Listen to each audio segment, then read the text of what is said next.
अस्सलाम क्लास। कल हमने देखा था कि टाइप्स ऑफ मैट्रिसेस में जो 5 टाइप्स थी बेसिकली हमने वो डिस्कस की थी। मैं वन बाय वन रिपीट कर देता हूँ। रो मैट्रिक्स था, कॉलम मैट्रिक्स था, इसके अलावा जो है वो डायगोनल मैट्रिक्स था, स्केलर मैट्रिक्स था, रेक्टेंगुलर और स्क्वायर था। ये 6 डेफिनेशन हम लोगों ने की थी कल। तो आज जो है वो हम मजीद कुछ टाइप्स आज देखते हैं। इसके अलावा कुछ क्वेश्चन आज करने की कोशिश करेंगे। ये जो इम्पोर्टेंट क्वेश्चन है आपके वो इससे हो जाए। तो आज मैं डिस्कस करता हूँ, कल हमने स्टॉप किया था इसको स्केलर मैट्रिक्स के ऊपर। हाँ, अलबत्ता आपका क्वेश्चन कोई अगर है कल स्केलर मैट्रिक्स के मतलब वहां तक क्वेश्चन है तो आप लोग पूछ सकते हैं कि स्केलर मैट्रिक्स तक हमने पढ़ा था। तो आज हम शुरू करते हैं यूनिट मैट्रिक्स या आइडेंटिटी मैट्रिक्स।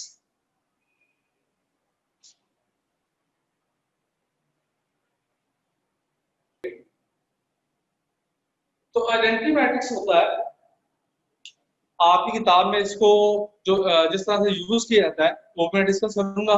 तो पहले तो इसकी डेफिनेशन लिख लेते हैं, आइडेंटिटी मैट्रिक्स होता क्या है। ये डायगोनल मैट्रिक्स, स्केलर मैट्रिक्स की तरह ही होता है। तो हम लिख लेते हैं matrix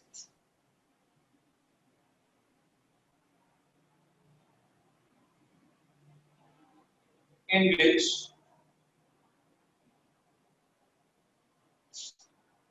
all non-diagonal entries are zero and all diagonal entries are equal to 1 is called identity matrix. उसको हम आइडेंटिटी मैट्रिक्स नाम देते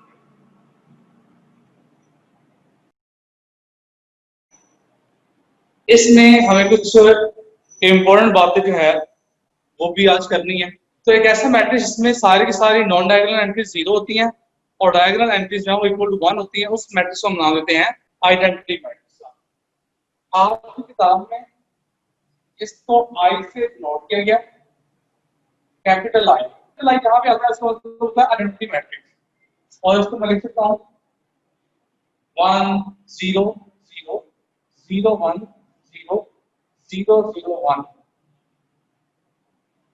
आप डेफिनेशन में अगर इसको मैट्रिक्स आप स्क्वायर मैट्रिक्स लिख दें तो ज्यादा अच्छा रहेगा। स्क्वायर मैट्रिक्स, स्क्वायर मैट्रिक्स मतलब उसकी रोज और कॉलम इक्वल होंगे। तो आप देख सकते हैं कि जो डायगोनल एंट्रीज है वो सारी क्या है, 1 के इक्वल है, और बाकी जो एंट्रीज हैं वो सारी की सारी क्या है, 0 है। तो इसका मतलब ये कौन सा मैट्रिक्स है, ये डायगोनल मैट्रिक्स। आपकी किताब में यहाँ पर पास का I2 यूज हो रहा था। I2 का मतलब क्या होगा, I2 का मतलब होगा 2 रोज और 2 कॉलम वाला आइडेंटिटी मैट्रिक्स। मतलब I2 का मतलब होगा ये 2 रोज, यहाँ पर जो लिखा होगा उसमें पूरी रोज होंगी और पूरी कॉलम्स होंगे।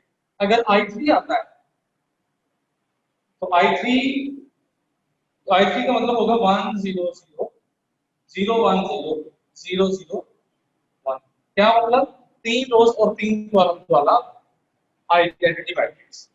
इस तरह से अगर I4 आ जाए तो इसका मतलब 4 रोज और 4 कॉलम्स वाला 1 0 0 0 0 1 0 0 0 0 1 0 और 0 0 0 1।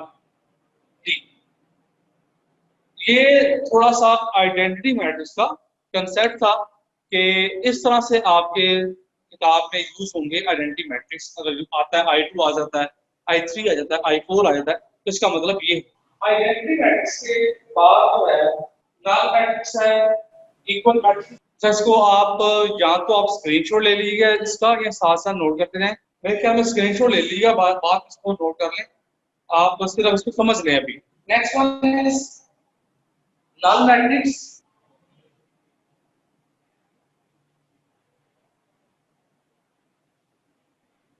अच्छा, इसको करने के बाद हम कुछ क्वेश्चन भी करते हैं। नल मैट्रिक्स क्या होता है? A matrix, a matrix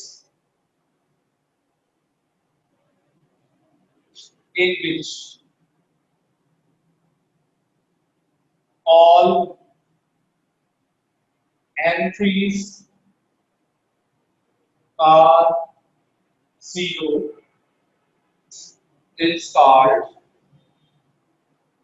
null matrix.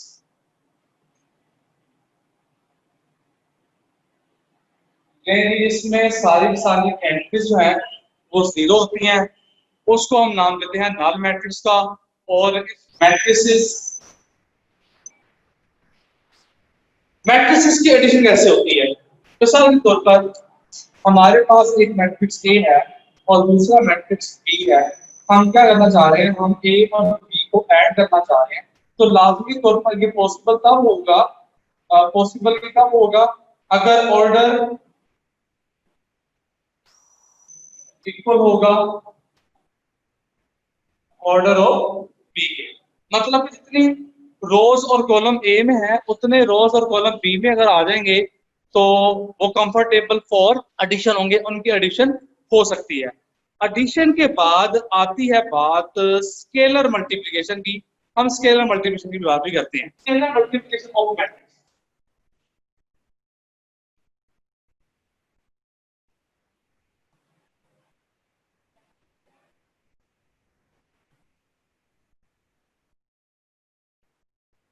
किसी मैट्रिक्स की स्केलर मल्टीप्लिकेशन किया, लेट्स सपोज हमारे पास कोई मैट्रिक्स ए है, मैं ए मैट्रिक्स लिख रहा हूं।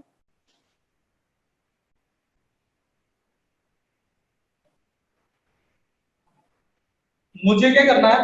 अच्छा, स्केलर मल्टीप्लिकेशन का मतलब ये होता है कि मैट्रिक्स को आपने किसी नंबर से मल्टीप्लाई करना है। 2 से हो सकता है, 3 से हो सकता है, 4 से, किसी भी नंबर से हो सकता है। आपको अगर 3 ए चाहिए तो इसका मतलब ये होता है कि आपने ए के हर एलिमेंट को 3 के साथ मल्टीप्लाई करना है। क्लास हमने जो पढ़ा है आज मैं इसको फिर थोड़ा सा मैं फिर रिवाइज करता हूँ इसको। सबसे पहले तो हमने पढ़ा था आइडेंटिटी मैट्रिक्स, आइडेंटिटी कर दिया मैंने, मैं उसको बाद में फिर डिस्कस करता हूँ। यहाँ पर लिखा हुआ नल मैट्रिक्स। नल मैट्रिक्स क्या होता है? एक ऐसा मैट्रिक्स जिसकी सारी की सारी एंट्रीज जो है वो जीरो होती हैं, उसको हम नाम देते हैं नल मैट्रिक्स का। मिसाल के तौर पर उसको रिप्रेजेंट किया जाता है ओ के साथ, ये ओ के साथ उसको रिप्रेजेंट किया जाता है, और अंदर जो एलिमेंट लिखे जाते हैं वो सारे के सारे जीरो लिखे जाते हैं। ये भी ओ मैट्रिक्स है जिसके सारे के सारे एलिमेंट्स क्या है? जीरो है। इसका मतलब ये दोनों जो मैंने लिखे हैं ये दोनों क्या है? Null matrix.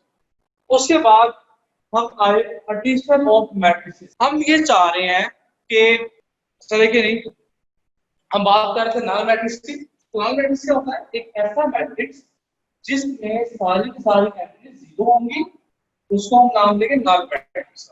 और इसको ओ से रिप्रेजेंट किया जाता है, ये ओ है, और इसके अंदर देखेंगे एलिमेंट सारे क्या लिखे हुए हैं? जीरो लिखे हुए हैं। अगर एलिमेंट सारे जीरो लिखे हुए हैं तो इसका मतलब क्या है? ये नल मैट्रिक्स। इधर भी और ये भी नल मैट्रिक्स है क्योंकि इसकी सारी की सारी एंट्रीज क्या है? जीरो है। अच्छा, नल मैट्रिक्स के बाद हमने जो बात की है वो बात की है एडिशन ऑफ मैट्रिसेस। हम ये चाह रहे हैं कि हम मैट्रिसेस को ऐड करना चाह रहे हैं, दो मैट्रिसेस को ऐड करना चाह रहे हैं। जिस तरह आप नंबर्स को ऐड करते हैं, यहाँ पर नंबर्स को ऐड तो नहीं करना आपको, यहाँ पर आपको मैट्रिसेस को ऐड करना है। तो लेट्स सपोज मेरे पास दो मैट्रिसेस हैं, एक का नाम ए है, एक का नाम बी है। ए और बी मेरे पास दो मैट्रिसेस हैं और मैं इन दोनों को ऐड करना चाह रहा हूँ। इनकी एडिशन तब पॉसिबल होगी जब ए का ऑर्डर और बी का ऑर्डर सेम होंगे। What is mean by order? Order का मतलब क्या होता है? ऑर्डर का मतलब ये है जितनी रोज और कॉलम इसमें है उतने रोज और कॉलम इसमें अगर होंगे तो दोनों क्या हो सकते हैं? ऐड हो सकते हैं।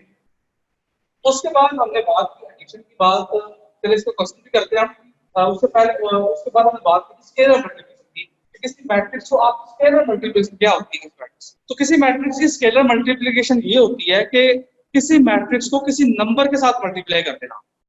मिसाल के तौर पर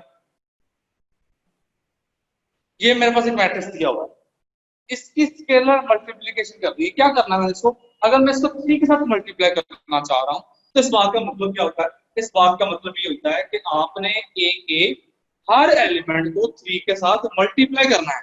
मतलब कि 3 1 के साथ मल्टीप्लाई होगा, 3 2 के साथ ही मल्टीप्लाई होगा, और 3 के साथ मल्टीप्लाई होगा। ये 3 जो है ये -3 के साथ ही मल्टीप्लाई होगा, और 3 जो है वो 4 के साथ ही मल्टीप्लाई होगा। तो इसको हम बोलते हैं ऑफ अ मैट्रिक्स, मतलब किसी मैट्रिक्स को स्केलर नंबर से मल्टीप्लाई करना। तो देखिए क्वेश्चन नंबर 1 है आपका एक्सरसाइज 3.1 का। इस क्वेश्चन में अगर आप देखें तो वो कह रहा है कि अगर ए जो है वो 2 3 1 5 और बी जो है वो 1 7 6 4, अगर ये दिया है बी ये दिया हुआ है, पार्ट 1 है 4a - 3a = a, और सेकंड पार्ट है 3b - 3a = 3 × b - a। ये आप लोगों ने दो पोर्शन जो है वो करने हैं। मैं इसका सेकंड पार्ट जो है वो मैं कर देता हूँ आपको। फर्स्ट पार्ट में चले मैं कोशिश करूंगा मैं वो भी कर दूं आप लोगों को, लेकिन सेकंड पार्ट इसमें ज्यादा सीखने को है, मैं सेकंड पार्ट से कर रहा हूँ। पहले सेकंड पार्ट देखिए, सेकंड पार्ट है जब ये क्वेश्चन आपको आता है तो उसमें देख सकते हैं कि दरमियान में आपको इक्वल टू का सिंबल नजर आता है। यहाँ पर दो साइड्स बन रहे हैं, आप इसको क्या बोलेंगे, ये लेफ्ट हैंड साइड है और ये अब यह है right hand side.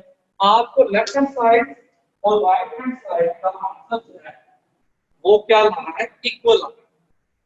Left hand side और राइट हैंड साइड का आंसर बी क्या दिया हुआ है, बी मैट्रिक्स है और बी दिया क्या है, हम बी लिख देते हैं 1 7 6 और 4, ले ये बी आ गया। उसके बाद क्या है माइनस, और क्या लिखा हुआ है 3 लिखा हुआ है, और फिर क्या लिखा हुआ है ए। तो ए क्या लिखा हुआ है 2 3 1 5, तो 2 3 1 और 5 ये लिखा है जी। तो ये हम लेफ्ट हैंड साइड को पहले सॉल्व करना चाह रहे हैं। अब इनको करना क्या, हमें इसको 3 के साथ मल्टीप्लाई करना है।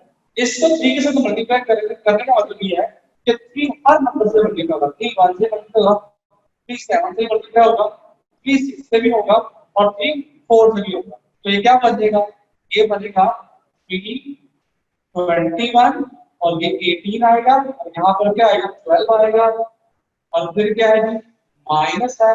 अब यहाँ भी 3 के साथ मल्टीप्लाई करना है, तो 3 2 आर 6, 3 3 आर 9, 3 1 आर 3 और 3 5 आर क्या। अच्छा कुछ लोग यहाँ पर ये क्वेश्चन करते हैं कि ये माइनस के अंदर मल्टीप्लाई होता है, तो माइनस ये मल्टीप्लाई होगा तो फिर ये माइनस प्लस हो जाएगा। अगर ये माइनस आपने रखना है, ये माइनस अलग है, ये 3 अलग है, और मैंने क्या किया है, मैंने सिर्फ 3 को मल्टीप्लाई किया। ये माइनस तो वैसे के वैसे ही रहेगा, सिर्फ 3 मल्टीप्लाई होगा, तो 3 को सिर्फ मल्टीप्लाई किया।